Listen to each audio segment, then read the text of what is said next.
Good evening, everyone, and welcome along to League of Europe. We are here for season number 10. It's F1 23. It's Division 1. It's round 2 of the championship as we take in the Chinese Grand Prix from the Shanghai International Circuit. Our first appearance since 2019. My name is James Head, going to be taking through the stream as your very lucky Division 1 lead commentator for tonight. And joining me in the commentary box, the man, the myth, the GOAT from back on F1 2017, it is Mr. Oxide Nova. Nova, how you doing?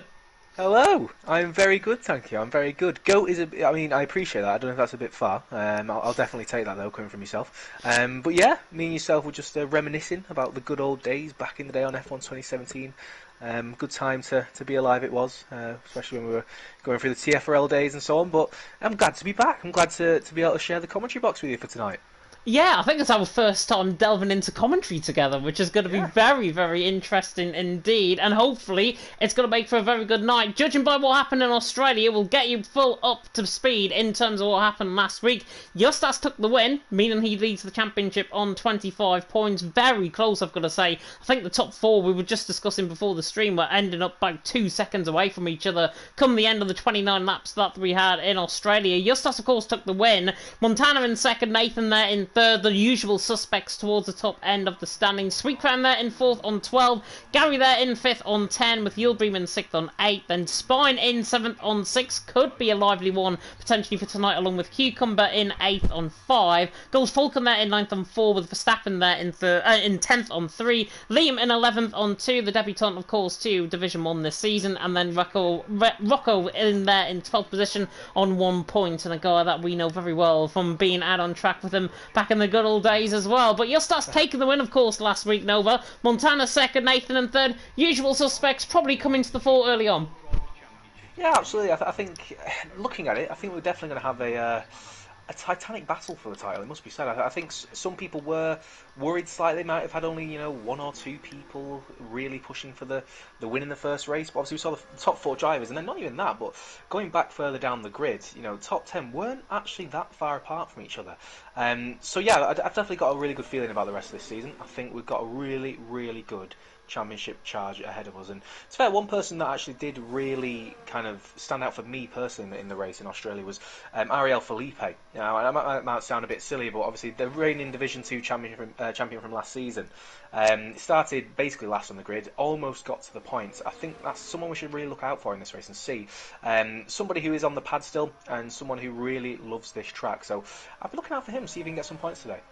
Yeah, definitely. So he's had his fair share, actually, of being in Division 1 in the past. I know Felipe did do quite well last season, as you mentioned, Division 2 champion last season in Season 9 and back on F1 22. So Felipe clearly liking the new game, clearly liking the new handling model. Somebody that is as well liking the new handling model after his second place last week, and already saying that apparently the top 15 could get within the top 3 in qualifying is this man here. It's NSX Montana, a man that has been your formidable opponent, I've got to say, in the past. I take it back to Bahrain, I think, in TFRL, in I think Division 1 back in the day. You and him coming to blows. What is Montana to drive? What is Montana like to drive against? Yeah, I mean, he's relentless, isn't he? Let's be honest. He's somebody who just has this will to win. As we see him start his lap now, like you were saying, someone who really, I must admit, has that kind of drive and really puts the effort into learning more about the game, learning more about the car.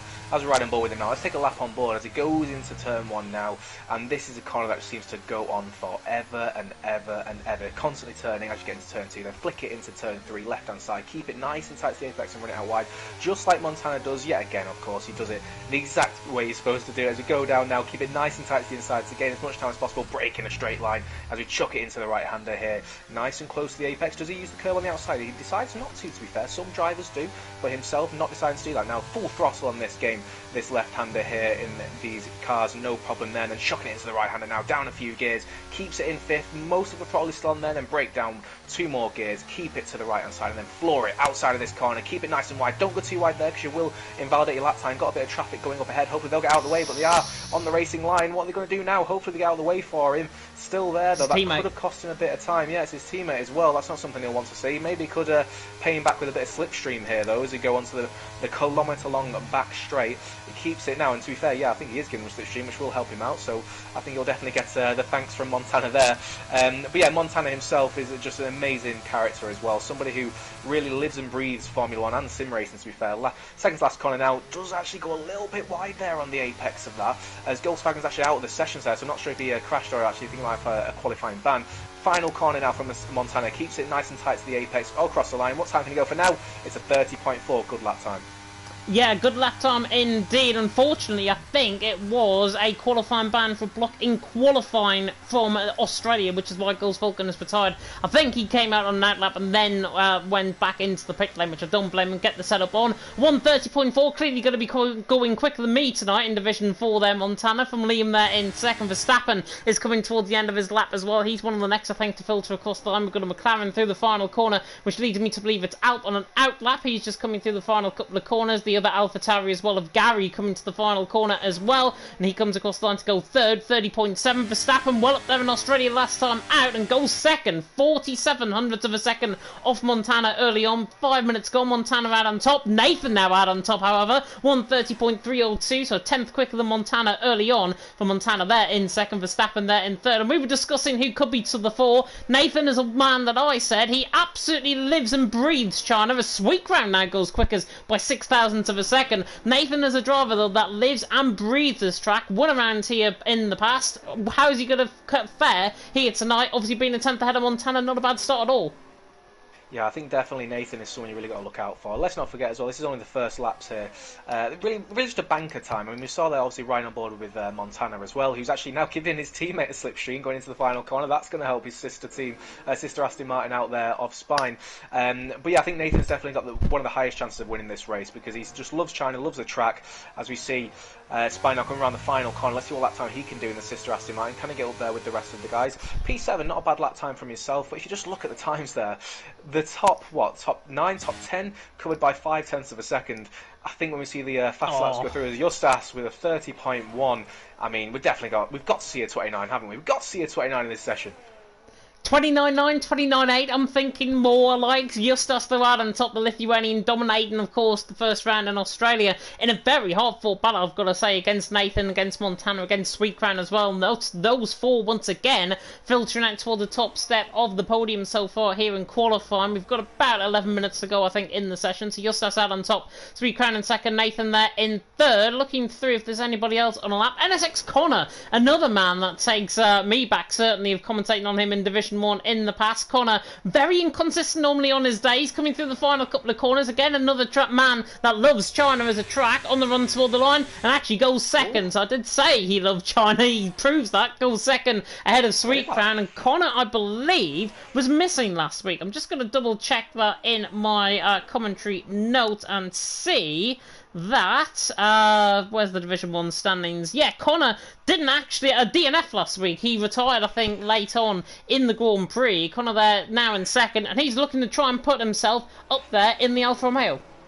Yeah, I think looking at that as well, let's not forget, obviously, with him retiring later on in the race last week, realistically, you know, obviously he's on the back foot now, you know, fighting for, like we mentioned before, so many drivers really can fight for this championship. And I think, obviously, if Connor can really bounce back from what we saw in Australia with that late DNF, who knows? You know, it's such an open season, you know, Season X, in Division 1. And I feel like everybody has an opportunity. No matter what happens in what track, there's always going to be surprises. And I think we're definitely going to see more of that as we go through the season. Yeah, definitely so. Another man that we can take a little bit of focus on as well, brand new driver to me, actually, on Division 1 commentary here, is Ayub. Hope that's pronounced right, first and foremost. The VER man there down in 19th position. Believe he's one of the reserves coming in for tonight as well. So the Williams man looking to try and deliver a very good performance, of course, out on track. In fact, he's actually full-time. He had a do not start, and he's got a start next to his name, which means I think he's picked up licence points for informing that he was late last week to the non-attendant, as Ayub comes through the middle sector now into the final sector through the right-hand return number 12. And this track actually is such a difficult track, I think, to drive. I've been doing a few laps on time trial, and you've really got to try and bottom out in terms of the oversteer and try and get a very, very good downforce setup on Otherwise, you're just going to end up spinning like Sir Ibba will do in Division 4 later on.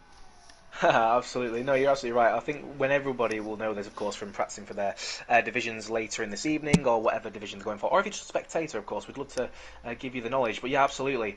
In time trial, you can tell just with the downforce, it's such a fine balance, really, of finding that kind of perfect straight line speed for the long kilometre back straight, which is one of the longest in all of Formula One, in all of sim racing. And then, of course, you've got to have that downforce for the middle sector and, of course, the first part of the first sector. So yeah, you got to find that balance, and I think that's really what we're going to see the difference in terms of people who start at the top of the grid and people who start towards the bottom. It's just that difference really in the setup and finding that right amount of downforce for your car. But of course, in qualifying, it might be good to have more downforce. It might be good to have that kind of balance in aerodynamics. But then, of course, when it comes to the race, you're going to want straight line speed. You're going to want to be able to save the ERS. So we're really going to see some, I think, compelling kind of setup changes, setup differences compared to everybody else. So yeah, something to really look out for, and I think it's going to be a good race just from that alone. Yeah, definitely so. Ayub now coming in toward my favourite two corners out on the track, turns 9 and 10, the double left-hander. Really get that right, and that tests you up really well through the middle sector split. And we'll see what his middle sector split is like. It's 51-1 through the middle sector, so it's not lightning quick. Just negotiates the curve there through turn 11, through the right-hander turn number 12, then through the right-hander now of turn number 13. It's, again, 180-degree hairpin, but it's so difficult to try and get the power down because there are bumps actually halfway through that corner. And if you get caught in that bump, you will end up spinning. And Ayub taking very high revving, I've got to say, compared to normal, as he comes down the straight now in toward the right-hander turn number 14, where Sebastian Buemi famously lost all 4 wheels in 2011 in free practice, as he now comes through the right-hander of turn 15, and then in toward the final corner of turn 16. 16 corners, of course, mirroring the Shanghai International Circuit. Nearly invalidates through the final corner. Ayub, though, on the run to the line, a little bit out of his depth, I think, so far, 31.1, but he can improve, of course, as the session goes on. Montana is next to come across the line. I think he's going quicker than Justas. He is indeed. 30.139. Very good lap time from him. Justas in second, Connor there in third, but Nathan is now responding with a bit of slipstream from the Mercedes. Oh, and that was nearly so badly put off. They nearly rear-ended each other there. Nathan on Campbell, that was, and Nathan now in towards the hairpin at turn 14, looking to try and get on the ball with this lap. He was 900 up until that slight bit of contact, but now comes through the final corner, through turn 16, on the run to the line goes the QVR man, and he goes quickest, and I can just ignore what happened there in terms of the slipstream. Nathan out on top, Montana second, Justas in third, and Nathan once again getting on top from Montana, but Justas is on a run, and I believe he's purple in the first sector. Such fine margins at the top of Division 1. This is exactly what we want to see every single season. As it's a coach with a 29.9. That came out of nowhere. That's something we didn't expect to see. Incredible lap time. First man into the 29s. What about Justas, though? End of the second sector now. Let's see what his split time is. Hopefully he's up on his time. I want to get some more times. Yes, he is only slightly, though. Want to see what he can do in the final sector. These are the most crucial corners going through. You can lose so much time going onto this back straight. You have to carry all the speed so you can keep it going down the long back straight. As we go down now into that Comet back straight, there's some back markers ahead of him. Hopefully they won't get in the way. But this Alpine car, gunning for it, gunning for pole position. These, James, are crucial corners. They really are. Down in towards turn 14 with Yosef, the Lithuanian, trying to put it on the top step. I think he's doing enough to beat Montana, but with a rear lock into turn 14, that is the lap completely done for. I would say bail into the pit lane and then go for another run later on. He's still going for it though. Justas with that rear lock, it's going to lose him time. I don't think he's going to improve, or he did, barely ahead of Montana. 1200ths of a second the gap between third and fourth right now, but Justas with that rear lock, ignore that rear lock, I would have said a 30 flat and going ahead of Nathan, I think, with that lap. Yeah, definitely. I think, to be fair, that lap time from Isaac Kush, that's something we didn't expect, I must admit. And that I have to apologise for Isaac Kush, though, for not putting him in the conversation when we went for pole position there, because that was an incredible lap from himself. I mean, to be fair, let's not forget, I think we'll have one more run from everyone. As Connor, yes, once again, he's up by, what, nearly 0.2 of a second? Incredible lap time, yet again, from Connor. He is the type of man who loves this track, and as we go to the final sector, once again, it's those 2 last corners. They seem so daunting when you go up to them, having to be up by 0.2 of a second. Let's see what he can do. Let's see what he can do indeed. Let's see what the Brit can do. The former LR man back in the day, the Leonis Racing man, who comes into the right-hand return number 14 and then into the left-hand return number 15. But Connor looking very good. He's looking to try and trouble Nathan at least with this lap. Comes through the final corner, right on the curb slightly, loses a bit of time off that, on the run to the line, goes third, and that cost him that slight bit of curb. It's RNG, I've got to say, some of the curbs on this game, Las Vegas especially, but Connor catching the curb there through the final corner, just sent him off camber. Only very minimal, But look at that, 1100th of a second behind Nathan, and I think he would have gone a little bit quicker. He probably lost at least half a tenth there, I think, in terms of that ride of the curb. It's up the road on top. It's Nathan in second. It's Connor there in third. Lasker there saying in the chat, "Let's go, Yulbrim. I love you, son." Hopefully not the father figure there that the Relentless team need right now. But Yulbrim down in 15th position with 30.730. Chicken as well in the comment section saying Nathan wins tonight. My prediction was prediction's not looking too bad, but he didn't factor in a Singaporean at the top step of the qualifying right now as Marty comes towards the final corner on the run toward the line and the 31.3. He's more suited, to be honest, to Division 2 than Division 1. A little bit out of his comfort zone right now, along with Ayub at the back of the field. And Felipe, your man that you said might score points, down in 17th. What's gone wrong with him? Yeah, I'm not too certain, to be fair. That's one man who I am quite surprised with so far. I mean, don't get me wrong, obviously qualifying isn't everything. Obviously, his teammate Justas, of course, winning the race last week. I'm sure he'll want to take as much from him as possible in terms of what he can take into this race and how many little skills and stuff he can learn from him. But yeah, at the moment, it's not really looking good for Felipe. Of course, the reigning champion in Division 2 made the step up back again to Division 1. Obviously, I want to see a bit more from himself, of course, but again, the race is where everything comes to fruition. But one thing I will say, looking now from first position down until P13, 0.5 of a second. This could change so much with the final runs coming now. I think, who was it now who told us that the top 15 could possibly get pulled? They're absolutely right, whoever it was. It was this man here, Montana, in 5th position. He's just about to start up on a lap. We'll give you a full lap then on board with the Aston Martin, with the 5-time? I've lost count how many times he's won the League Group Division 1 title in the past, but Montana, regardless, is a champion nonetheless, and he comes to the right-hander of turn number 2, and then into the left-hander of turn number 3. This track, of course, first created in 2004. Michael Schumacher famously winning this race, of course, back in 2004 from Rubens Barrichello. Montana coming through the first sector, 23.688 in the first sector, purple, and a bit of a rear lock there in towards turn number 5, suits him up very nicely for the rest of this lap as he now comes through the S section of turn 6 and 7, and then in towards the right-hander now of turn number 8, and the Swiss man looking on form. The ABS pad abuser coming through the left-hander of turn number 9. He is on the wheel, I should say. He's a wheel abuser. A little bit of an oversteer moment there halfway through turns 9 and 10, and again, look at who that is ahead of him. It's his teammate once again. That is Spine ahead of him. 50.6 in the middle sector, not looking too bad. 600 up on his lap, but he's not doing enough at this moment in time. The trouble is that unless he gets this slipstream, and unless his slipstream is more effective than what it was last time, which I don't think it will, given that he's that far back, I don't think Montana's going to be troubling Izzat potentially here, as he now comes in towards the right-hander of turn number 14. The yellow flags there, just with a bit of traffic ahead of him. That's a Mercedes just ahead, I believe, as Montana now comes through the final couple of corners, through turn 15, and then turn 14 even, and then into the left-hander turn number 15. The Swiss man looking to try and put it on top, rides the curb nicely through the final corner, on the run line. Does he trouble Izzat? No! 4th for Montana, does improve 300th of a second. That's a surprise for myself. I think Montana, it wasn't obviously the best lap from himself, but that just shows the fine margins in Division 1 here in League of Europe. Montana, one of the fastest drivers in all of sim racing, down in P4, which he'll be very disappointed with. Of course, we've got Connor on an outlap as well. Nathan just starting his lap now. 0.03 of a second up in that Mercedes, so he again is on track for getting pole position if he can keep that rate of improvement throughout the lap.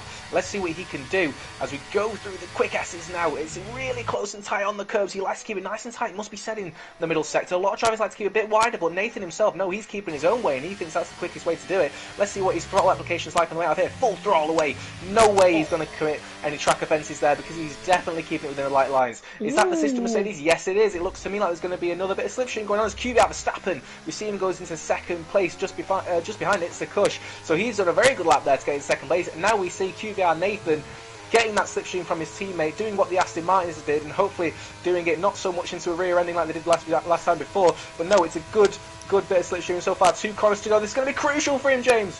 It really is, as Nathan comes in towards the right-hander of turn number 14, looking to try and get the minimum, the bottom of the curve, coming through the right-hander of 14, then through the left-hander of turn number 15, the final corner of this lap, absolutely flies it through 4th gear. Nathan on the run to the line, does he do enough to beat Izzat? No! 3,000ths of a second! And Izzard in the end is actually giving slipstream to his own teammate in Sweet Crown, who's 600ths down through the middle sector. Montana back in the pit lane. Connor is just starting up on a lap. He's the final man actually out there on a run, and he's just came in through turn 1 and 2. So Sweet Crown the one to watch out for as he now comes in toward the final couple of corners. Yulbrim now goes 8. Good lap time from him as Sweet Crown now on the run to the line. The Slovenian doesn't improve. He improved by a tenth of a second. Slipstream really helped him. Gary on the run towards the line. He's coming through the middle sector. He's through the hairpin, but we'll keep on board with Connor. Connor at the first sector is up by 6,000ths of a second. 23.715. Not troubling the top end, but middle sector crucial through this lap. They're trying to ball them with the Alfa Romeo. Coming through the right-hander of turn number 8. Then through the left-hander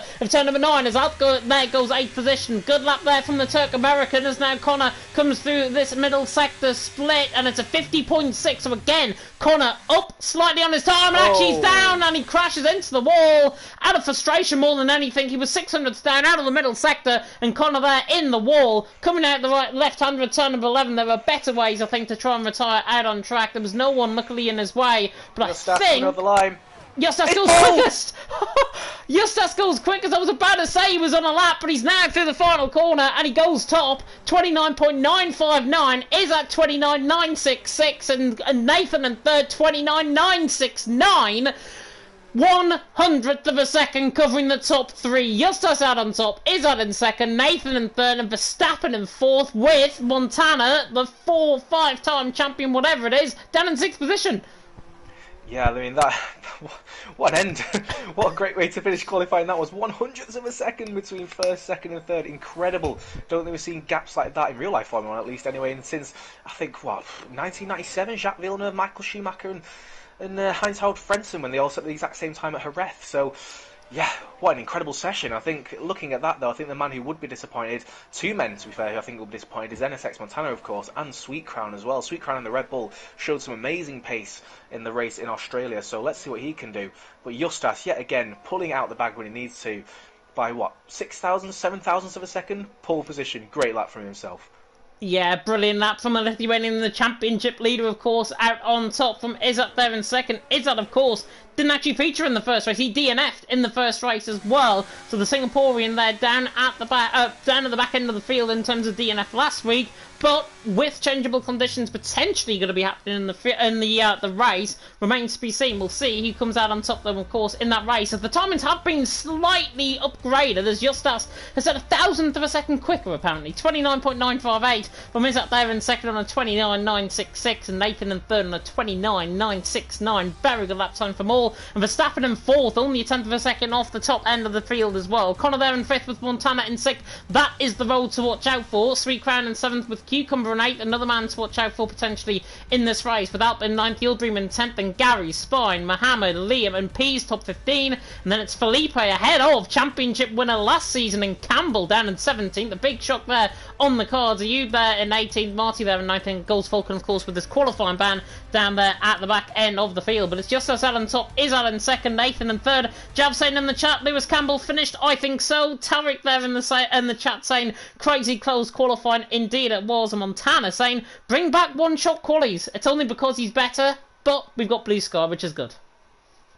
Absolutely, it's looking like it's going to be a nice warm race for the drivers today. And one thing I will say, this track is very, very front limited. Let's not forget, we've got the long right-handed corners, not only of turn 1, but also just going onto the back straight turn 13 before the last few corners of the track. So that's one thing I'll definitely be looking out for, I must admit, is the tyre wear on the drivers, especially towards the front left of the tyres, because I think one thing that's really going to be a big thing in this race is keeping your tyres for the right time. Let's not forget, we could have some safety cars, we could have some virtual safety cars, but usually you would go for a one-stop strategy.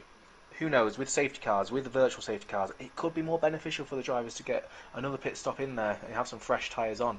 So, yeah, I'm excited. I think it's going to be a brilliant race. Last week was great, let's one up it. Yeah, China, I think it'll be even better than Australia. Of course, very similar in terms of race distance, very similar in terms of laps as well. Last time I checked, it was 28 laps, I believe, around here. 14, of course, for a 25% race, but we are going to get going straight away for the 5 red lights with the formation lap glitch, of course, on. But 5 red lights are on, and it is Lights out, away we go, and Justus gets a very good start. Is it alongside him as well? Gets a very good start, but Nathan is actually trying to mirror the throw. There's a crash further down the field. There's Mohammed and Liam catching on each other, but Nathan leads through turn number 1. Is up there in second, Justus in third, and immediately, because of that crash with Mohammed and Liam, we get a VSC deployed out on track. Oh my god, I haven't seen the last of this VSC, but it's Nathan out on top. Justus there in second, is up in third, and Nathan in the end burged his way through the middle, bit like a parting of the Red Sea like Moses. Absolutely, Nathan with a great initial getaway in that Mercedes. He was instantly, it felt like, alongside the Alpine of Justus. Of course, Justus, it's just a bit of damage limitation in his first few corners of the race. Of course, we didn't expect the VSCs to come out so quickly, but Justus, of course, in the Alpine, one race win already. Of course, he's going to want to make sure he gets as much points as possible. Someone who's definitely going to want to be gunning for the title. Nathan himself, he's got nothing to lose now. He wants to make sure he can get the race win. So let's see what can happen. But a great start for himself. QVR Verstappen as well. He's right behind Itsukoshi in P3. And of course, Montana sticking in P6 with Connor in P5. It looks like it's going to be a good race from here. As Alp leaves the session there as well, down in 9th position, think there might be a bit of a disconnection as we get back. Hopefully to green flag racing. I thought we were, and Connor's actually gone off track because his Adam Verstappen were trying to close in. I think Connor has absolutely outdone himself on the brakes there on the VSC restart. To be fair, the VSC actually ended coming through the left-hand turn number 11, which is not the best way at all, and that goes solely down to Co-Masters, I think, with that. Is Connor now down in 16th position, but look at the battles up the field. Nathan leading the way on a set of soft compound tyres. That's why he's out in front. Justus there in second, is out in third. Verstappen there in fourth. There's more battles for up and down the field as Campbell moves up the inside of Ayub. Trying to get the job done is the Mercedes on the back there of the Williams, and now Connor's trying to mint his way through into 15th position as well, right in behind on Ayub. Of course, top 12 pay points here in Division 1, but at the end of lap 1, a very drama-filled lap 1 as Liam's got no front wing into the pit lane. Nathan leads Justus in second, is out in third, and no wonder Nathan was quick off the start because he's on a set of soft compounded tyres which are better off the line than any other tyre on the grid. Absolutely. QVR Gary as well, just getting past the Haas of Jewel Bream into P8 now, so that's something that he's going to want to see more of course, going through the race. He's got NSX Cucumber in front of him in the hard tyres as well, so he's going to get rid of him as quickly as possible. But absolutely right. Peas down the inside on the spine. I thought I was just shouting Peas randomly there, but Peas has got the job done on the back of spine. Thurney's into 11th and is now in the point scoring positions. Very nice move down the inside of turn 5. Absolutely. I think that's something we're going to see a lot in this race. Turn 5 is a great corner to get an overtake done, not only just because of the overtake in the hairpin, but also the exit as well. You can really just make sure the overtake is completed on the exit of the corner, so that's something that we're going to be looking out for. Top 5 now, though, really starting to push forward ahead of everybody else. Sweet Crown as well, sorry, pushing on the back now of NSX Montana on the medium tyres, of course. Montana on the hards, that's something we're going to be looking out for as well. He could overtake him on this straight. He could overtake him on the straight, indeed. Campbell through as well on Felipe further down the field, but there is Sweet Crown passing Montana just to be flick on ball with him. The Red Bull now ahead of the Aston Martin, but to be fair, Montana is coming back at him into the right-hand return number 13, and then through the right-hand of 14, as now Campbell once again making his way up the field, up the inside of Spine and towards 10-14, gets the job done. So Campbell through, and he's into 12th position, and in the space of what, a full lap, he's gone from 15th to 12th within the space of a lap, past Ayub first, then past Felipe, then past Spine. They're now in the backwash completely, and Campbell back through, and he's into 12th. But this is very high tyre wear around this track. I know for fine fact it is, because I've driven a few laps around here before, and on the set of soft compound tyres, you can already tell with Nathan, he's not pulling away from Justus. They're already beginning to really grey and blister out there on the track surface, whereas the mediums, not blistering whatsoever, and Justus getting closer to Nathan, and Nathan already struggling in terms of his tyres, it seems.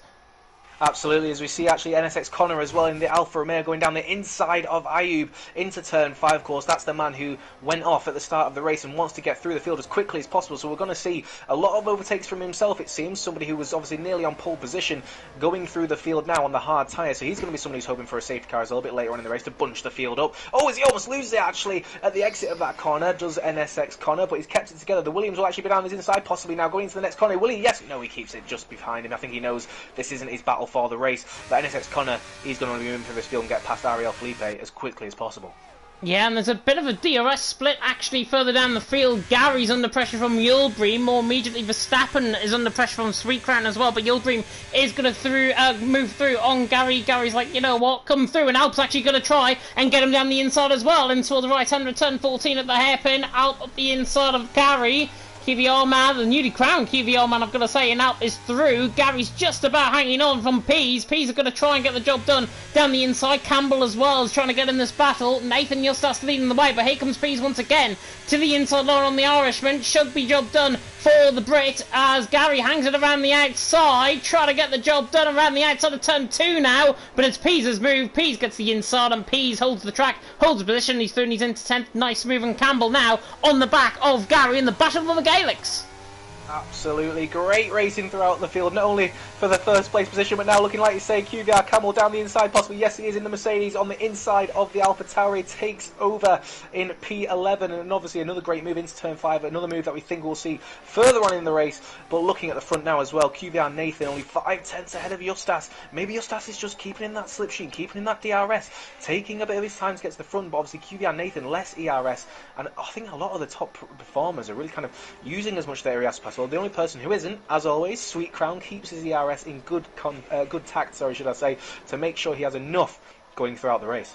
Yeah, Montana leading the hard runners as well there in 6th position. He's just dropping off the back of Sweet Crown there slightly. This is note taking for me in Oxide a little bit later on as well for Division 2 and Division 4 respectively. Here is Sweet Crown to the inside line on the back of Verstappen down the straight. Job done for the Slovenian. He's through and he's into 4th position, and that is a move done as well in the background of Alp, getting the inside of Yilbrim into the braking zone, gets the job done. He's through and he's into 8th, and Marcy further down the field is getting the job done, and Ayub as well. They're driving very aggressively though in toward the right-hander of turn number 14, but Marcy does get the job done on Ayub in a battle of the former former LOE League 2 Division 2 racers, if I'm not mistaken. Marcy there and Ayub, their 17th and 18th position. Everyone continue on. Liam Palin his own path at the back end of the field. Mohammed, of course, caught up in that bit of damage as well. Better contact through off the start, and I believe it was Ayub just fully getting on the traction, just spinning across into the side. Mohammed spinning across into the side of Liam. Liam,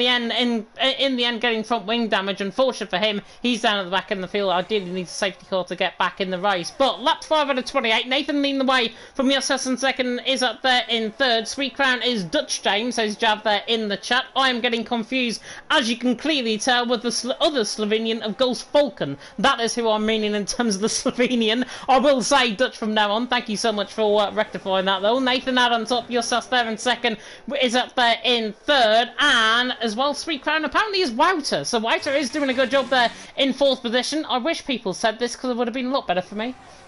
Absolutely, but I think it'd be easier for both of us. One thing I will say though, Sweet Crown, he's run out of ERS already, so that's something we have to look out for. Here's Justas. Front now, QVR Nathan looks like Justas is going to get down the inside. Yes, he does, keeps it nice and tight to the inside line. I don't think Nathan wants to fight this as much as possible. He understands on the soft tyres. He'll probably want to get the DRS. Oh, there's a little bit of a tank slapper there for Justas, but up into P1, and surely now he's going to want to get away and head in this race. Yeah, definitely. So I wouldn't be surprised though. I know I'm mad in terms of my predictions being made, and as a commentator these days I normally am, but Nathan there in 2nd position, I would not be surprised if he actually tries to come in the pit lane before the start of lap 10, I think. That would be ideal, I think, for him to get on Tresetta hard compound tyres, try and get towards the end of the race. Hard compound tyres, probably not the ones to be on early on in this race. Cucumber, by the way, we missed the move on him. Cucumber through on Montana into 6th position. Montana there down in 7th, out there in 8th position. He's managed to rejoin the lobby, which I'm glad to report. There's also a battle further down the field through the left-hander, and it's 3 wide nearly. Oh, and there's a spin for Ayub. That makes it now nearly 2 wide coming out of the corner, but in the end goes Falcon, the Slovenian, is under pressure from Marty further down the field. Marty there, the Spaniard, trying to do Marty doing a good job there, I should say, in 17th position in the McLaren, and Marty, of course, looking through. He's actually Bulgarian, not Spanish. It's Ayub, the one that is Spanish. Clearly my notes are wrong. Clearly I've not prepared that much, as Justas lead from Nathan in 2nd is up there in 3rd. You can tell I'm ring rusty coming back to commentary in LOE. One thing I will say, NSX Connor, obviously in the sister Alfa Romeo towards the front, he's not been making much progress with her. The man who was fighting for pole position, he's been stuck behind Ariel Felipe now for what, 3-4 laps? Even though he's stuck right behind him now. Look at this, maybe he just doesn't have the straight line speed, but he doesn't seem to be able to overtake. So I think he's going to be losing so much time. I think really, it's going to be a lot of damage and mistakes for himself today. Nathan nearly into the back of Justas. Sorry to cut you off there. Nathan so late on the brakes, very deep into the corner, nearly rear-ending the back end of the Alpine there.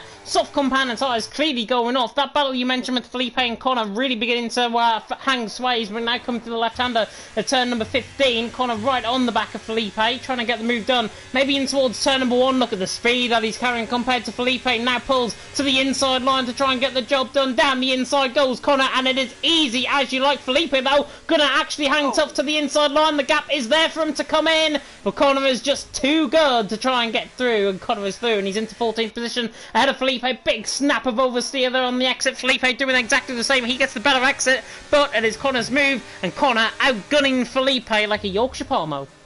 Absolutely. I think there's a bit of banging, a bit of barging there, but all fair racing between the two of them. Two people I'm sure have a lot of respect for each other in this division. I must say, everybody has had some brilliant racing. So a yellow flag actually in the first set. I think it might have been for, Mohammed in the Ferrari in 18th place. And a Marty. Obviously. Oh, Marty, was it Marty? Yeah, Marty in the McLaren then, it must have been. But obviously going through let's have a look now. So obviously we've got Justas in first place, building a slight gap compared to what Nathan had over himself. He wants to get out of that DRS zone obviously as quickly as possible. And then we see it's a Kush, obviously just behind him. Will he want to try and get ahead of QVR Nathan? Now let's see what he can do. He's in the slipstream. Nathan has no ERS left. There's a bit of weaving going on from Justas there in the Alpine. That's something that you don't want to do too much of, otherwise it'll get the attention of the stewards. But at the moment, it seems like it'll be a bit status quo at the front. One thing I will say, the hard runners, of course, of Cucumber and Montana. As you see Yulbream actually getting ahead now into P8. Yes, he is from out there. He looks like he's got the inside line. Yes, he does. He's got that position done. But it feels to me at the moment that the hard runners of Montana and Yulbream seem to just be, and Cucumber should I say, seem to just be buying their time at the moment and just seeing what happens later in the race.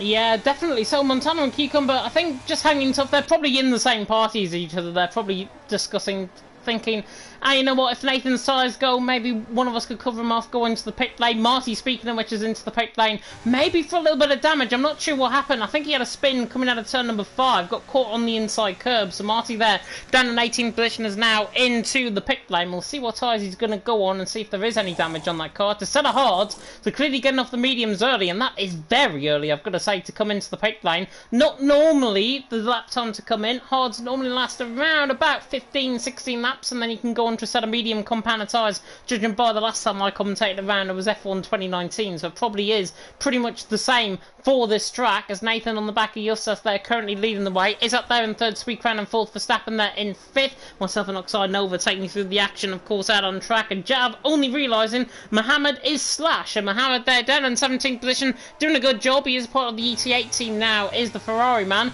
but Nathan trying to get on the back of Justas, and everything, it just seems like, has gone a little bit quiet, but that is going to give, as you mentioned, Cucumber and Montana the chance to close in, and they are closing in. They've gained at least 2-3 tenths per second at least on this lap. Yeah, absolutely. I think it's that point now, isn't it, where the mediums and of course the soft tyres as well of QVR Nathan and of course QVR Campbell as well are going to start kind of coming together now, the speed that they have. Really, there's that crossover point where the tyres start to become mush and really need to get into the pits and change them. And it's getting to that point now where the soft tyres definitely, and of course the mediums will be coming to it soon, as we see QVR Nathan, he's actually still pushing along with Justas. So maybe, as you see, he almost goes around the outside now actually into turn 1. Maybe the soft tyres aren't dying off as quickly as we thought, as QVR Gary actually, we see, actually gets on the inside of QVR Campbell as well. Great bit of racing there, chucks it down the inside, and the AlphaTauri is ahead of the Mercedes. A great move there from Gary, up into P11 on those medium tyres.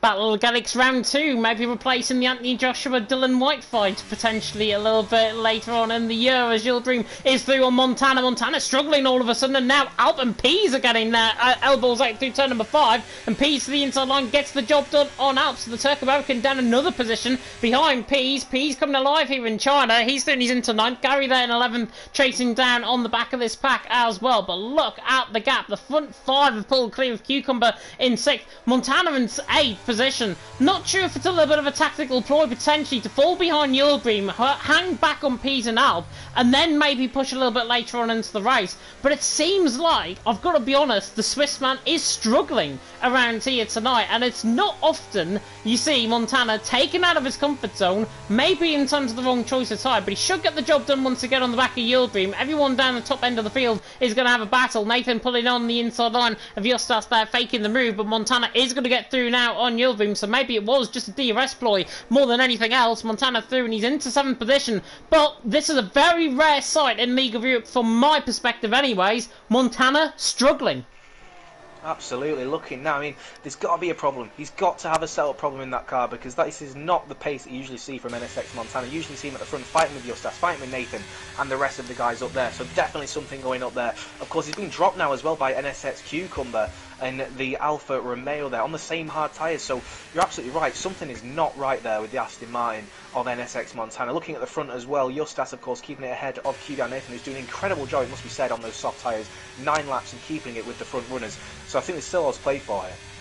It is all to play for indeed. Pease very close there to the back of Yildirim, out the same on the back of Pease in the mid-pack battle there, but we're right on board with the leaders for the front. Justas there leading the way. Nathan in second is up there in third. There's a yellow flag in sector 3. That is Ayu back into the pit lane. There was a yellow flag briefly in that part. I wonder if he's going to retire from the race right down the back end of the field. That's exactly what he's done. As soon as I say that, it's a DNF for Ayu, and he's down at the back end of the field. And to be honest, as I said in qualifying, he looked out of his comfort zone. Of course, Division 1, he can grow or fade as the season goes on. That is a little bit of a throwback on what we've done in the past in LOE, but Ayub out of the race, Liam there down in 19th, no fault of his own with the collision with Mohammed, as Izzat now on the back of Nathan's going to really trouble him down in towards the hairpin at turn 14. Here's the Red Bull now, going to pull alongside on the Mercedes. He's very late on the brakes. The Singaporean gets the job done, surely to the inside line on the Brit, and he does. Izzat waltzes through to the inside line, gets Vinny's into second, and Nathan, I would not be surprised if he actually drives right, but he doesn't. He stays out there for now. There is another battle out on track, and they're side by side into turn 15, and it's Alp and Pease to the inside line, forces out there off track.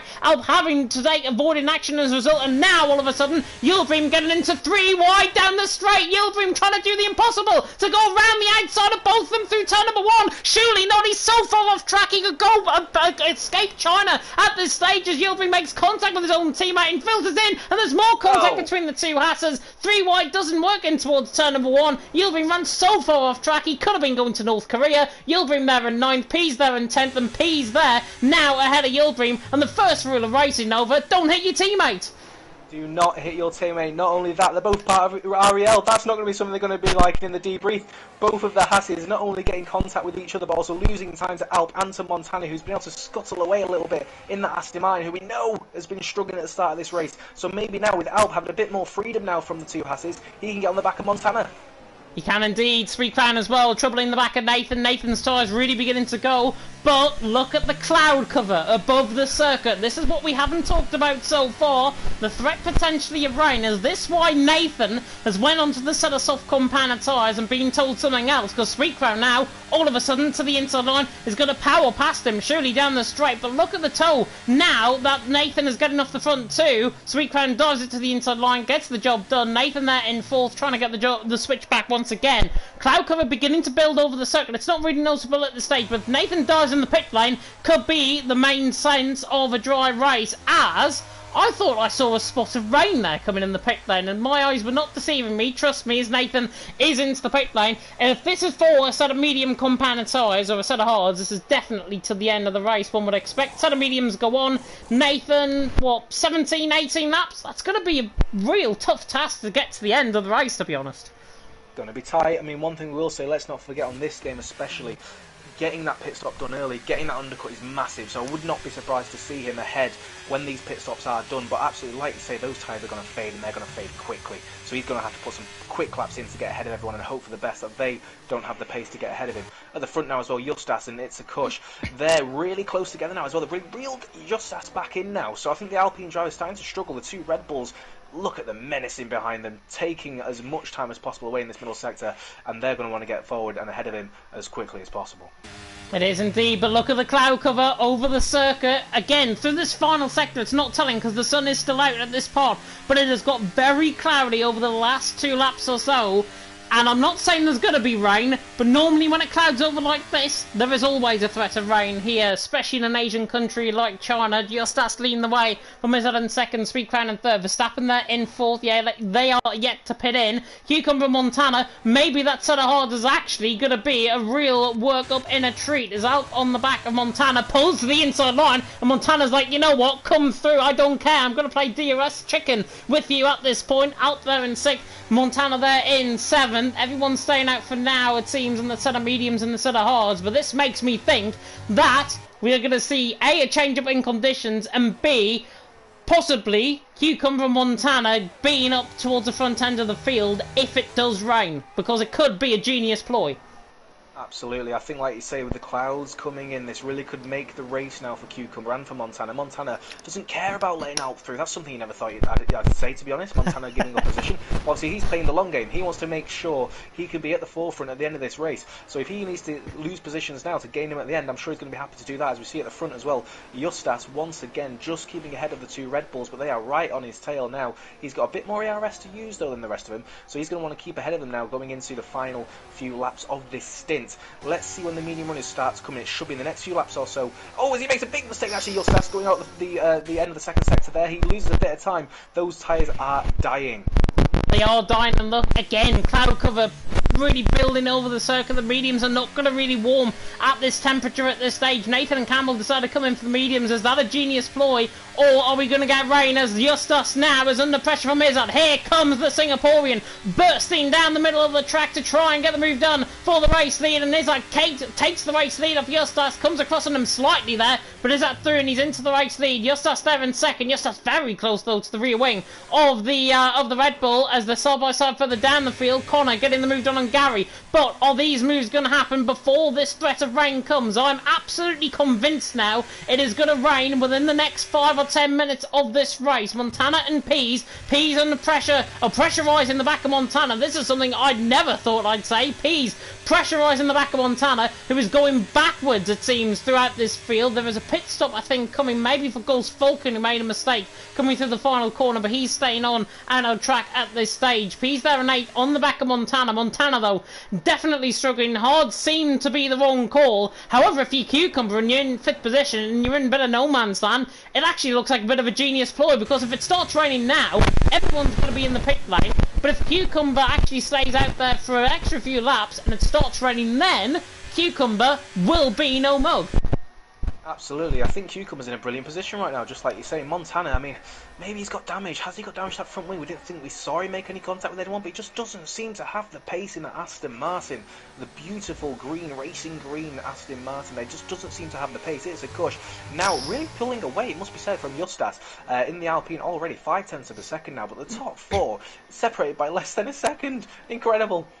Justas, though, hanging back on the ERS, 30% to try and use up down the straight. The Alpine there on the back of the Red Bull, who I may say is very much lagging down the straight as well. So there might be a lag warning potentially coming the way of Izzat, as, speaking of Justas, he's on the back there trying to get the job done to the inside line. But it is up there leading the way. Justas in second, Speaker there in third, Verstappen there in fourth. Jav saying someone's mic keeps crackling like a muffled sound, perhaps when someone is moving. That is me. I'm sitting on my bed, trust me, but my crackling mic, this is the bad one, the always good one that I use for WRPSGL commentary, I can't use on this, as Montana is into the pit lane. So Montana into the pit lane.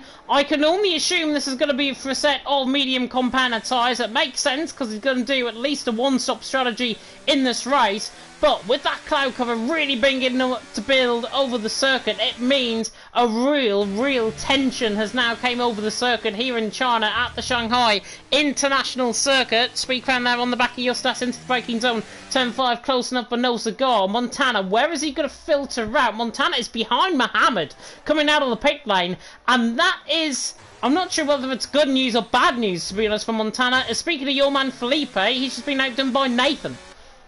Absolutely. I mean, no front wing change for Montana, as he just already gets ahead of Mohammed. Actually, I think Mohammed understood that wasn't his fight there in the Ferrari against the Aston Martin. But yeah, no front wing change for Montana, so it was just pace. Maybe the hard tyres are just really terrible to drive with on this circuit, on this day in League of Europe. The top guys as well, once again, top 4 drivers separated by nothing. You can put a cigarette paper between all 4 of them and no one will know the difference. As we go into the back straight now, Justas, he's getting the DRS. He's going to use his ERS as well, because look at them now. 3 of them could be in a battle now for P1.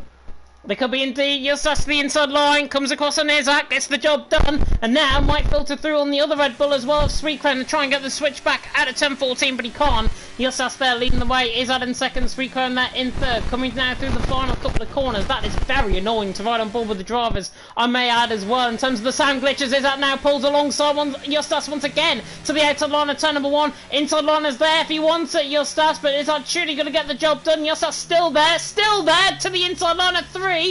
to the inside of the 2, I should say. Now through turn 3, is up there leading the way. Justas in second, Sweet Crown in third. We'll take on board with Sweet Crown. Again, rain not falling at this moment in time out on track, giving the sense that we could see a little bit of rain in this race if it does come. Justas though on the back of Izzat, trying to fight desperately to try and get this move done, but at the moment, as now the rain begins to fall! The rain now falling out on track. I was absolutely convinced it was going to rain. Now it is. Izzat leading, Justas in second, Sweet Crown there in third, and now Division 1 in China takes up a whole new level with the rain falling.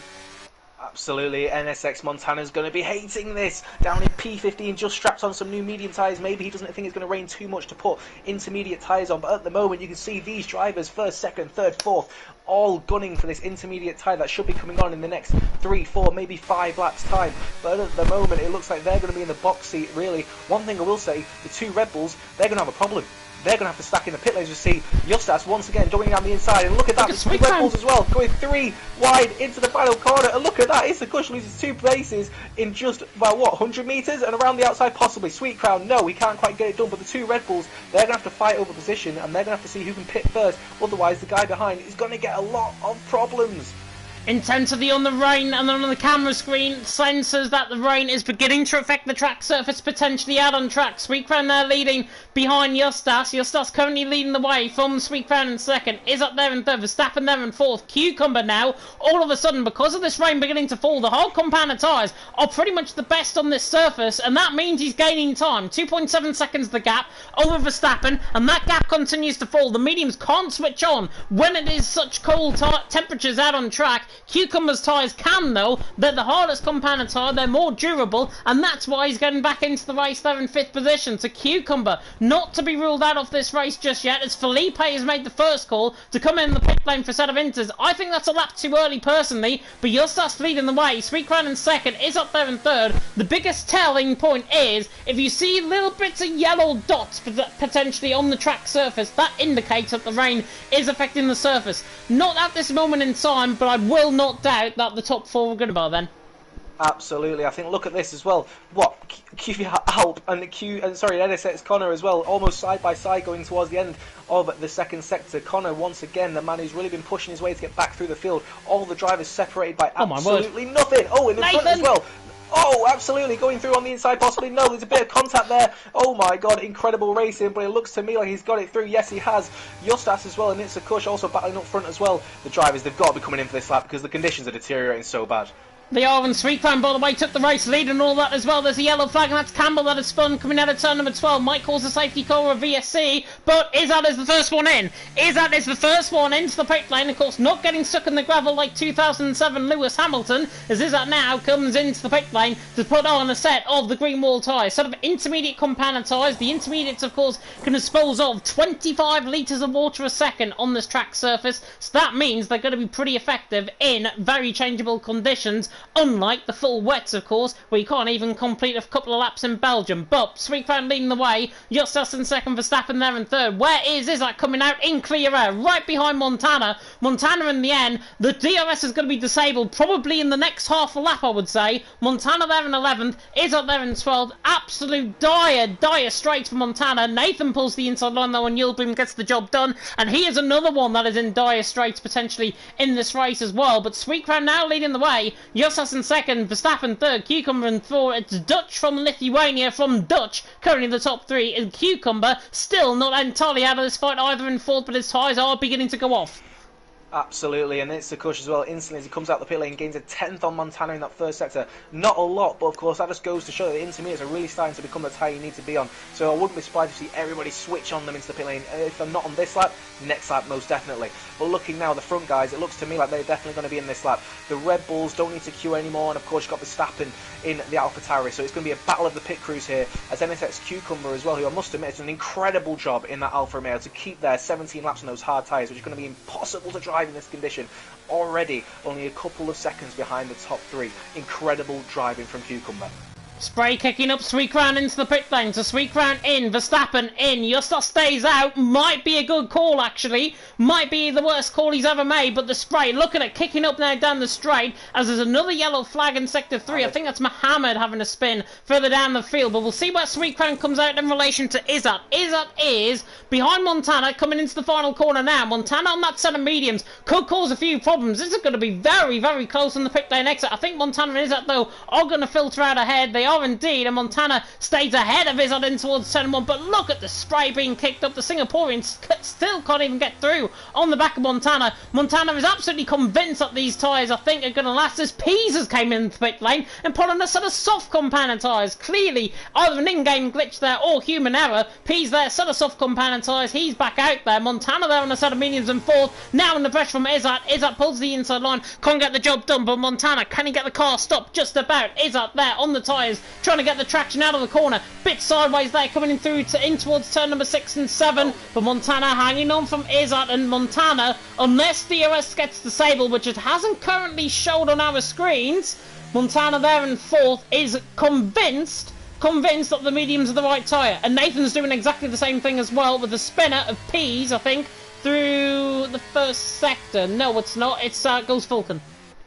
Absolutely, I think looking at it now, it's a Kush obviously right on the back of Montana, as we see QVR Gary actually, and QVR Campbell as well, and also Yulbream too, obviously really kind of battling it out now, all on the intermediate tyres. Of course, Campbell though, on the mediums, he almost caused a pile up there, but thankfully he didn't. Of course, the tyres going to have no grip now. Looking at this now, though, Montana's still ahead just of It's a Kush, but he's going to throw on the inside now in the Red Bull. He's got nothing to defend with. He's got to come in the pits this lap, has Montana, and of course, Justas, who does come in the pit lane now. Oh, Montana, yeah, very wide, coming out of 14, and Sweet Crown gets up the inside line, very easy, and now potentially Red Bull 1-2 out on track as well. Montana still staying out. Connor still staying out as well. They are convinced that the rain is going to fall before, is going to stop before the end of the race. I think it'll be too late if it's honest. Montana may be transitioning over track position than anything. Or is it to help out this man here in 6th position in Cucumber? And if that is the case, NSX should not be actually doing team tactics in an individual event when it comes to league racing. Connor there leading the way from Izzat in 2nd, Sweet Crown in 3rd, but Montana staying out there. It's still DRS enabled out on track. The DRS was enabled last lap around. The track surface not deemed by the FIA to be at all invulnerable, but the spray being kicked up suggests that it is intermediate conditions. However, to be honest, Montana is not losing that much time. It's almost as if we're getting a crossover period within a crossover period. Absolutely. I mean, looking at this now, Montana, like you say, must absolutely believe and pray and hope and have his lucky socks on, cross all his fingers, that the rain stops in the next few laps, because if it does, he's in prime position to take a very unlikely victory that would not have seemed possible 10 laps ago. So that's exactly what he's thinking. It's QVR stacking now on the inside of Montana, and he's got it through. But why is he... Oh, Cucumber has a huge mistake, though, running behind. I was going to say he's let Verstappen through so he can give Slipstream and DRS. Actually, as Izzat is through. What on earth is happening up the front end of the field? 3 wide, and Sweet Crown, all of a sudden, 2 for 1, takes the race lead down in towards the right-hand of 14. Very much locks up, though. Connor does exactly the same. He's off track, and Sweet Crown now leads the way. Izzat there in 2nd, Connor in 3rd. What I was about to say is Montana is giving DRS potentially to the back of Cucumber, and Cucumber's running behind him. DRS is still enabled out on track, and Montana is going to let him through because he is the apple of Cucumber's eye, just to put it that way. They're in 5th position, but he let Verstappen through. I can understand about that not being his fight, but he didn't let Cucumber through, and to be fair, Verstappen has just gone around the outside of the corner. Brilliant move in the end to get P3. Fantastic move on Connor, but in the end now, that does not sit well with me at all. If that was intentional, that does not sit well with me at all. As Cucumber dives down the inside of the corner and gets the job done. Absolutely. I mean, to be fair, absolutely, like you say, it's not really something you want to see. As Ghost Falcon, who actually we just missed, had a spin on the exit of turn 13 on those dry tyres. He's getting rid of them now. He wants those intermediate tyres. I mean, one person we will say he's definitely lost out on this. Justas, down in P7. He's not really closing in on Montana as well. Is the rain slowing down? Is the rain going to stop? We don't know, but Justas, he's going to be so frustrated in the Alpine. Led so much this race, got pole position, and realistically, looking at it now, he's not going to get on the podium. He isn't. And everyone on the dry compound tyres as well, except from Pease potentially, who's on that set of softs and is actually gaining time rather than actually forfeiting time to the guys in the set of inters right now. Montana and Connor pretty much have got no chance. They could be out of the points towards the end of this race, but all depends on everything happening in the final couple of laps for these guys. The rain, as you mentioned, I think is getting heavier down the straight, down in towards turn 14. I think it's actually getting a little bit heavier as Montana can't even stop coming into the apex there. Very deep into the apex. Justas now all over the back of Connor. And look at this for a move to the inside line of turn 15. And Justas gets the job done on Connor. Connor can't fight this back at all in terms of the traction. And that's the Lithuanian through on the back of Connor. And the DRS, by the way, still enabled out on track. I'm not sure whether this is a glitch in the game or whether this is just FIA being FIA, but Sweetcrown leading is out in second, Verstappen in third, just means to tell you that it is intermediate conditions out on track and that the Inters are probably 2 seconds quicker than the guys on a set of dries as Spine and Gary are side by side in towards turn number 3. Look at this remove from the Aston Martin around the outside line on the Irishman. Should he get the job done? Brilliant stuff from Spine. Gets the job done on the back of Gary. He's got a backbone all right. Spine through and he's in for 11th. Absolutely, and we saw as well Montana overtaken by Justas with those intermediate tyres on now. Of course, the two men who were fighting out at the front in Australia now fighting out for P5 and P6. Of course, on completely different strategies, completely different races. But Justas now up into P5, and he's going to want to be chasing now NSX Connor in P4, who is a second ahead of him. Yep, second ahead of him indeed. You'll bring that right on the back of Connor. Now 0.3 of a second. It is between 7th and 8th right now. Nathan right on the back of these guys as well. Goes Fulcrum retires into the pit lane. That's disappointing from him. And Yildirim looks to the inside line of turn 13. Not an orthodox position. But you know what? Yildirim says, you know what? I've got cajones. I'm going to get the job done. He's through and he's into 7th. Gets the job done. And now Nathan all of a sudden is involved in this battle as well as Connor has got the DRS and is coming back at Yildirim. Look at the straight line speed of Connor compared to Yildirim. He could force the move to the inside line. But if he was, if he had any sense, he wouldn't. The rain, though, is beginning to stop out on track, and the conditions are beginning to clear slightly. Nathan, all of a sudden, going around the outside of turn 15 on Connor. Impossible to try and pull this move off. Nathan trying to get the switch back, coming out of the corner. But Nathan now, side by side with Connor down the straight. The rain is stopping now out on track. The track is getting slightly quicker, and it's getting drier already as well. Nathan and Nate, Connor and Nate, they're still side by side, and there's contact between them both. Nathan there, just pulled offline, but Nathan gets the job done. Still inters for now. Rain has stopped out on track. I have never seen a race like this on F123 so far. Sweetcrown leads, is on in second, Verstappen in third, and maybe if you're looking at Montana, you're probably thinking, my God, you're an absolute genius. Absolutely, like we said, Montana, he was praying, he had his lucky socks on stage, his lucky underwear, everything. He wanted this rain to stop, and he knew more than anybody else that this rain was going to stop. It's bone dry on the circuit. It's absolutely bone dry. The rain's completely gone. These drivers are going to have to come into the pit lane sooner rather than later. Otherwise, Montana is going to have them for nothing. It's like somebody has got the biggest hairdryer in the world and just blown all the rain off track, and they're now in the off surface and onto the grass. It's unbelievable how quick this has dried up. I've never seen anything like this. In 10 years of Elite Racing commentary, Montana squirrely there, coming out of the hairpin. It's still not fully dry conditions. You can tell with Montana struggling there through the hairpin. But my God, you think we have got one hell of a race to come with the final 5 laps still going. The track is just going to get drier and drier and drier, and everyone on the side of Inters is Sweetcrown's in. Sweetcrown's into the pit lane. Izal is in. Verstappen is in. Cucumber in. Justas Shuli going to follow in as well. And now Montana, all of a sudden, takes the race lead over absolutely nothing. NSX Montana, this is why he's goated. This is why he gets strategy calls right. Everyone's going to go onto a set of soft compound tyres, but it's now Montana, basically the leader, getting chased by the peloton in behind. Montana now leads, but the gap must be about 10 seconds to Pease, who's still out there in second. He is there, 8.9 seconds behind Montana. Sweetcrown is in third, about 4 seconds behind, coming out of the pit lane. And all of this now is going to really kick off. Montana on that set of mediums, take your hat off. Potentially one of the best strategic drives I think I've ever seen.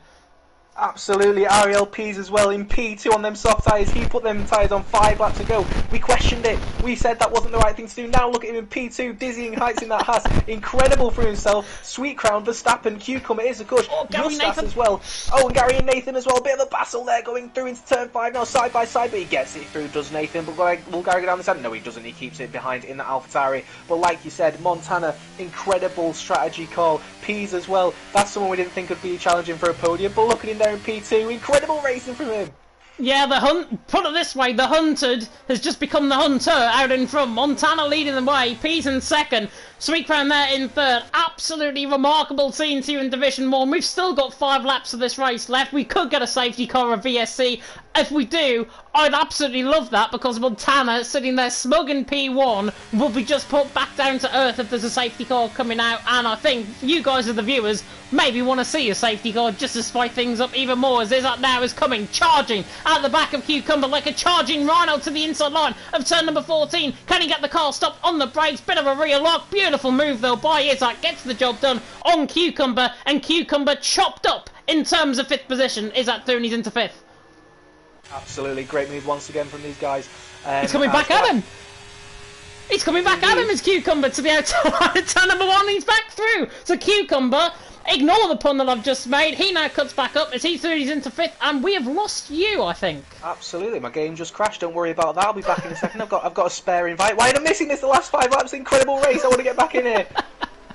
It is very incredible indeed. Spine side by side will help further down the field. Everything is going to kick off while we get your game latched on. Hopefully Campbell and Gary are going to give us a battle of the Gaelics Part 3. As Gary now right on the back of Campbell. This for 10th position to the outside line of turn number 5. Tries to get the job done. Maybe the switchback on the exit. And Gary is going to try and mince the championship winner from last season of Campbell. Bit of contact between them both. No room at all given at the end. And the Scotsman and the Irishman go side by side through the middle sector. And Gary is surely through. He is through in the 10th position. Nice move, and Sweet Crown is all of a sudden now ahead of Pease after a mistake, I think, from Pease coming out of turn number 10. So Sweet Crown now, Thurney's into second. Pease's best chance, potentially to go back on the back of Sweet Crown, maybe to get that slipstream. 7.6 seconds to Montana. That gap is impossible to catch unless Montana spins, unless Montana crashes out of the race and gives us a safety car. Nothing is going to take back from the race win. Sweet Crown in second, Pease in third. Is up there now through on Cucumber for 5th as well. This race has blown up in terms of proportions. Montana, Sweet Crown, Pease the top 3, and we still got Division 2 and 4 to come. Absolutely. Thankfully, I'm back in the race now. I had a bit of a radio to be listening to there for a second. It sounded like I missed out on a great battle, to be fair, so I'm glad I had you commentating over it. But yes, NSX Montana, 7 seconds ahead of Sweet Crown, who's got ahead of, like you say, of RLPs. Hopefully, for his sake, he can keep on that podium, because it'd be an incredible result for him as NSX Connor sets the fastest lap of the race, a 1:32.4. Oh my word. 6.5 seconds with 2 laps to go. That can't be possible, surely. No, 6.5 seconds. Unless Montana backs off and gives us a real good fight for the lap of the race, I don't think that's ever going to happen. But look at the tyres. Sweet Crown's tyres are much quicker than Montana's. And there's nothing impossible in Formula 1. Let's put it that way. Sweet Crown is catching quickly. 5.9 seconds. Is the gap enough?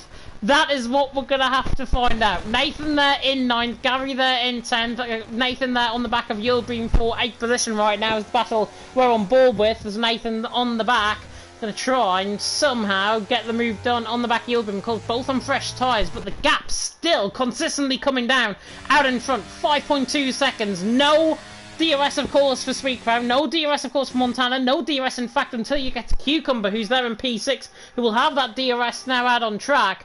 Sweet Crown though, he's got to basically gain 3 seconds a lap, and even with the softs as they are, that is pretty much impossible. However, it's 4.8 seconds, I'm not ruling it out, but I think it's just impossible to catch that amount of time as Nathan through finally on Yulbreen. Absolutely, NSX Montana, let's not forget, this is the man that both of us were writing off with 10 laps gone in this race. What was happening to his car? He didn't have the right tyres on, he was being overtaken by everybody. Look at him now, in the lead, in that Aston Martin. He's made the best strategy call in this race possible. Like you say, Sweet Crown, 4.4 seconds now behind in that Red Bull. 4 seconds in 2 laps, it's not really going to be possible, surely. But like you say, usually in Formula 1, anything can happen, and it usually does. So who knows what's going to happen. Pease as well has Verstappen on the back of him now. Surely that's only a matter of time there, with fresh tyres for Verstappen and more, I think it's like 6 laps older tyres now for Pease. Still, if he takes P4, I think that'd be an incredible position for him in the Haas.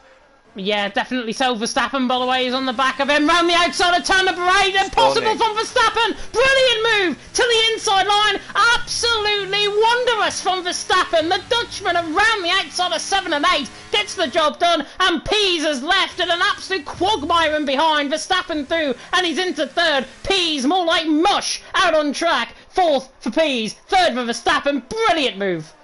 Absolutely, around the outside. I don't think I remember seeing anybody kind of overtake around the outside there. Incredible move for himself. Pease as well is now going to be under threat from Itza Kush as well in the Red Bull, the sister Red Bull. Sweet Crown trying to go for the win now, but he looks like he's too far behind. But Itza Kush down the inside now. He's going to get that position on the Haas, down into the second to last corner, into the hairpin, and it's a good move done for the Red Bull.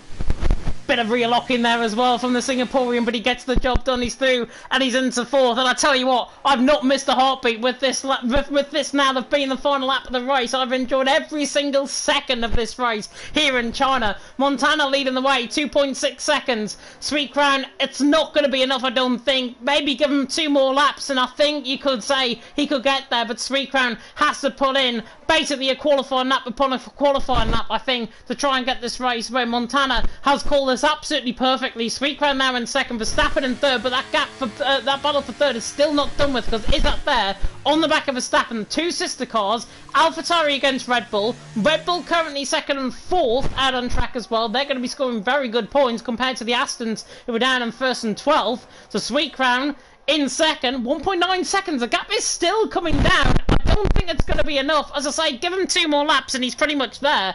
But Montana has done a wondrous job in this race. The final half a lap about to begin. Izzat there on the back of Verstappen. That's the close battle we're going to watch on board with. Is Izzat now on the back of Verstappen. 3rd and 4th position. Big slide coming out of 11. Now through 12 and 13 for the final time. With Izzat has a huge moment coming through halfway through the curve. Catch on the bump, 6/10 of a second. I don't think the gap is going to be close enough to try and gain down the straight. So we'll flick on board with the man who's leading the race, and that is Montana into the hairpin for the final time. No drama like Buemi in 2011, but Montana now coming through the final couple of corners.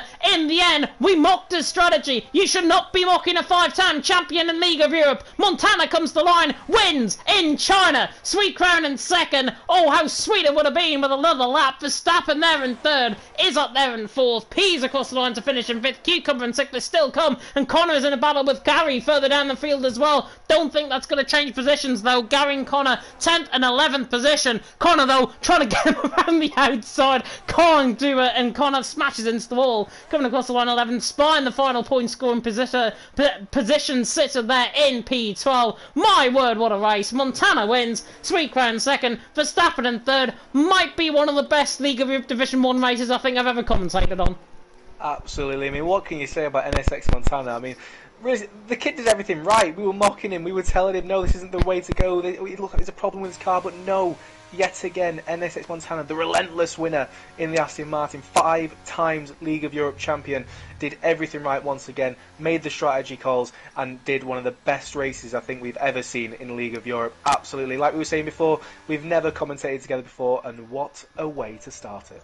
What a way to start it, indeed. Montana, funnily, Joe, bring back one-shot qualifying. I don't think he'll be bringing it back now. He'll take to the top step of the podium. He falls down at the top step of the podium. But Montana takes the race win. You do not rule out a multiple-time champion in League of Europe Division 1. Fantastic, fantastic initiative and ingenuity, I think, to try and get that strategy. He pulled that off perfection. Everyone else's Jeffs or Marks or whatever he's called now were completely wrong. Montana trusts the instinct, trusts the gut, and that's exactly what he has done. Taking to the top step of the podium. Division 4 invites are out, by the way, so we'll do interviews and then hop into my race a little bit later on. But it's Montana out on top, 1.1 seconds. That gap was closing quick, and I think if Sweet Crown had another lap, it might have just been different, but you cannot take it away from the race winner. Montana takes the win, Sweet Crown in second, Verstappen there in third, is up there in fourth, Peas in fifth, Cucumber there in sixth,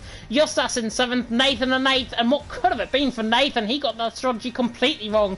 Dan in eighth, Yilboom there in ninth, Gary in 10th, Connor there in 11th, Spine in 12th with Alp 13th, Campbell 14th, Felipe there, Dan in 15th, didn't pick up points unfortunately for my co-commentator alongside me, Mohammed there and Liam 16th and 17th, Marty in 18th, and then 2 DNFs, both retirements in the pit lane, Ghost Falcon and Ayub, and Marty being the only man to have picked up a 3-second time penalty out on track as well. Montana takes the race win, those 3 crowns, second Verstappen in third. Do you want to do interviews and get them in? Sure, let's do this. I mean, look at that. I think you just said it yourself, didn't you? 1 penalty. That's all. 1 penalty in the entire race. Incredible driving from everybody. Of course, we saw a few spins, we saw a few mistakes, but again, clean driving from the top tier here in League of Europe. Incredible.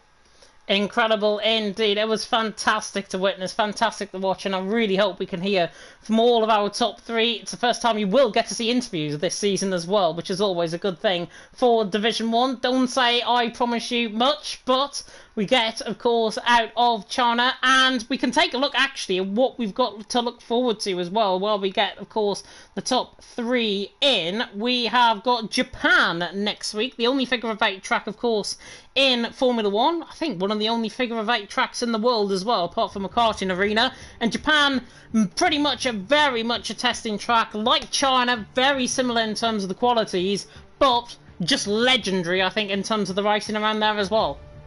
Absolutely. I think, realistically, looking at this, we're going to have an incredible season, aren't we? First race was amazing. This was even better.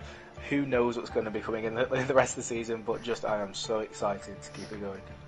Definitely so, indeed. Are you getting the top 3 or shall I?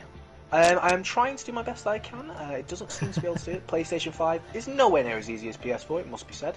If you could try it as well, that would be fabulous, because I think...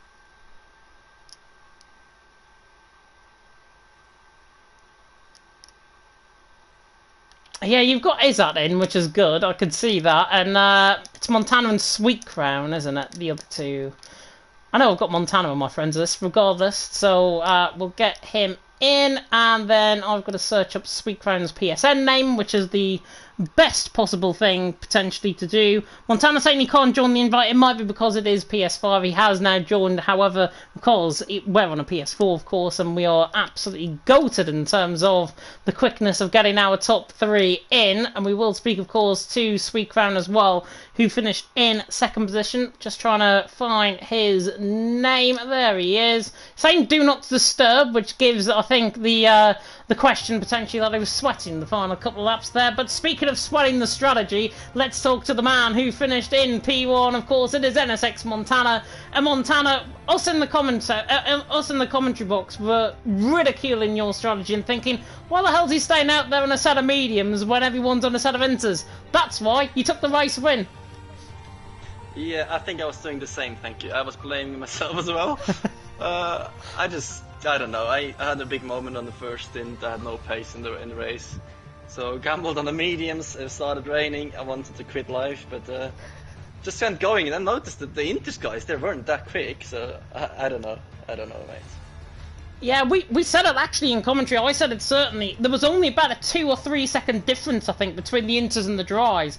And that's when I instantly thought, well, maybe he's having a bit of a stroke of genius here, because the rain was falling out on track. It didn't wet the track enough, though, to try and trouble you on that set of mediums, even though you lost a few positions in the end.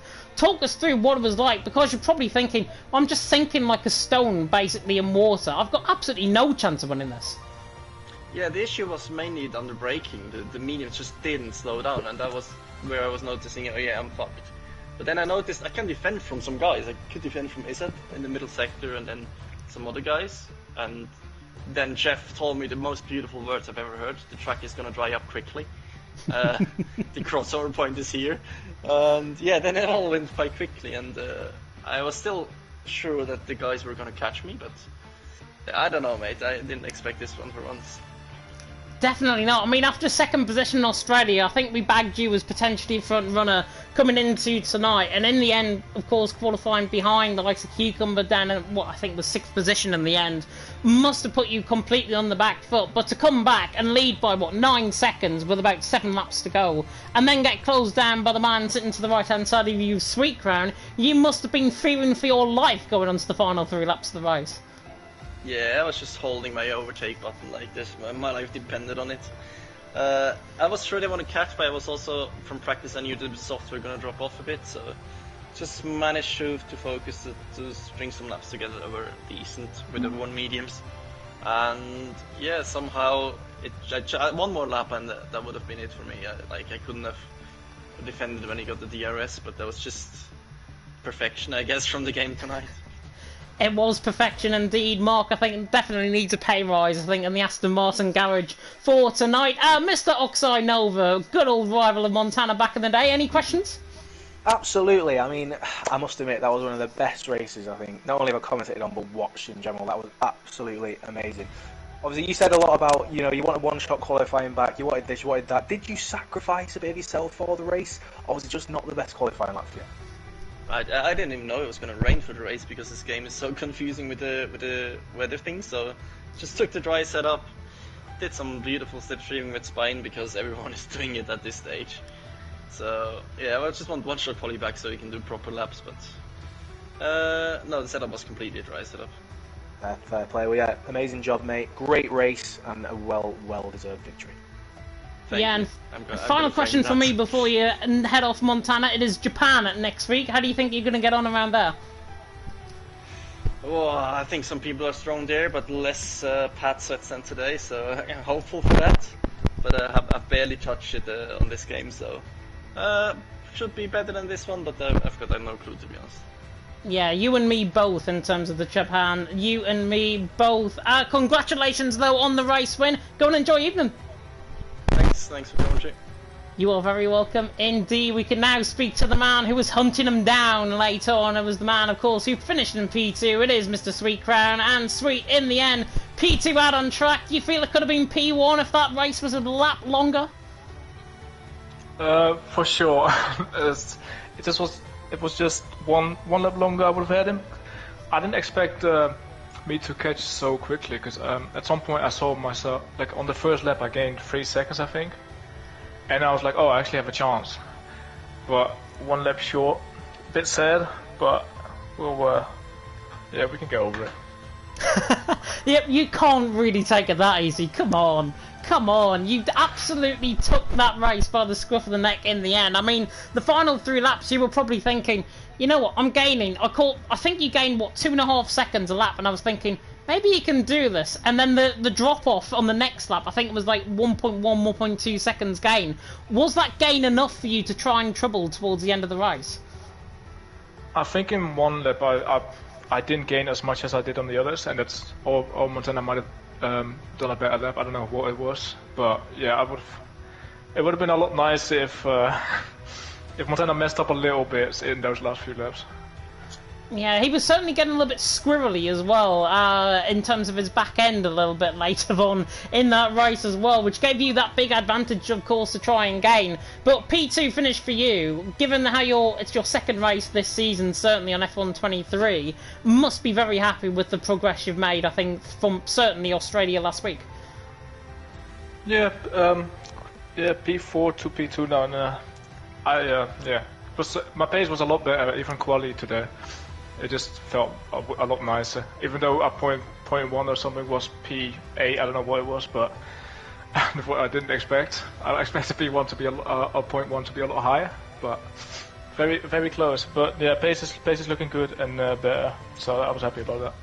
Yeah, well, you know what they say about halves: 4, half by 2 is 2, and then half by another 2 is 1. So hopefully P1 might come your way next week.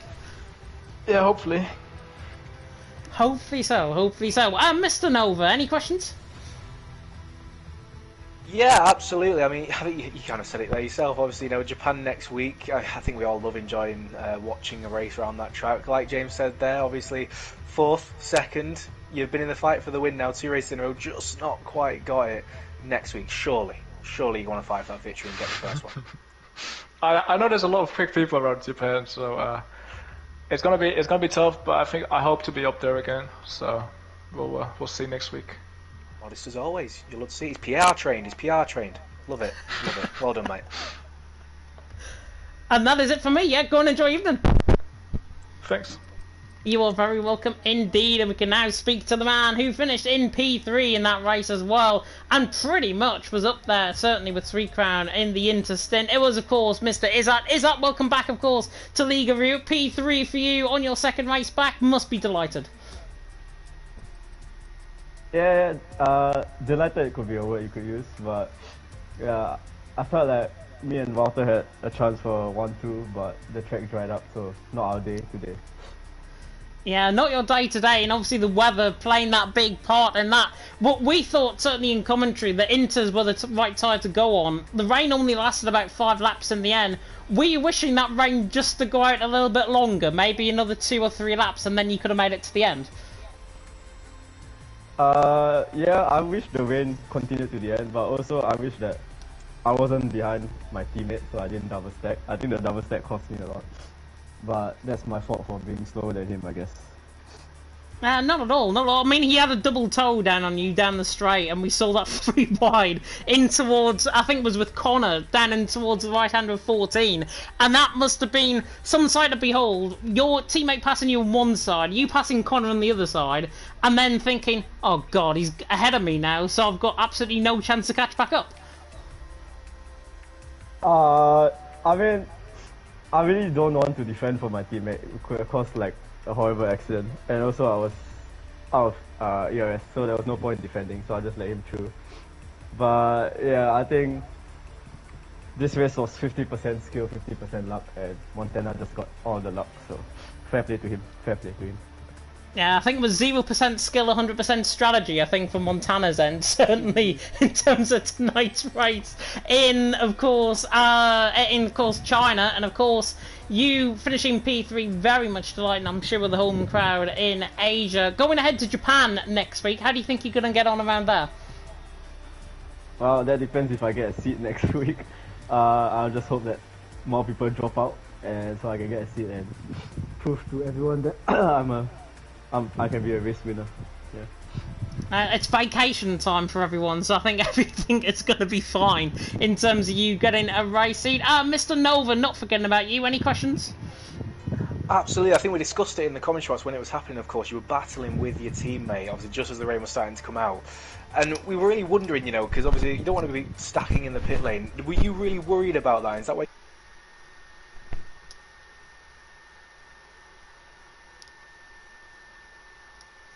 The guys behind, so that even if I did double stack, I wouldn't be so far behind them.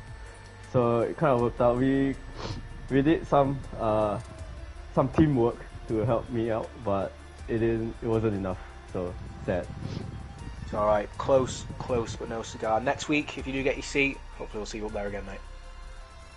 Okay.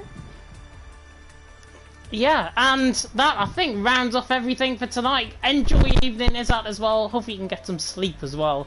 That is the main thing coming from tonight as well. But that is it for us for Division 1. If you did enjoy the stream, like, comment, subscribe, tick that notification bell, of course, if you're brand new to the channel. I am going to be racing in Division 4 in about 10 minutes of time. Nova's going to be racing in Division 2 in about 10 minutes time as well. So if you want to catch us fail around China, then you can do that indeed. And whether or not I can top my P6 from last week remains to be seen as well. But until then, thank you so much for watching, and until next time, goodbye.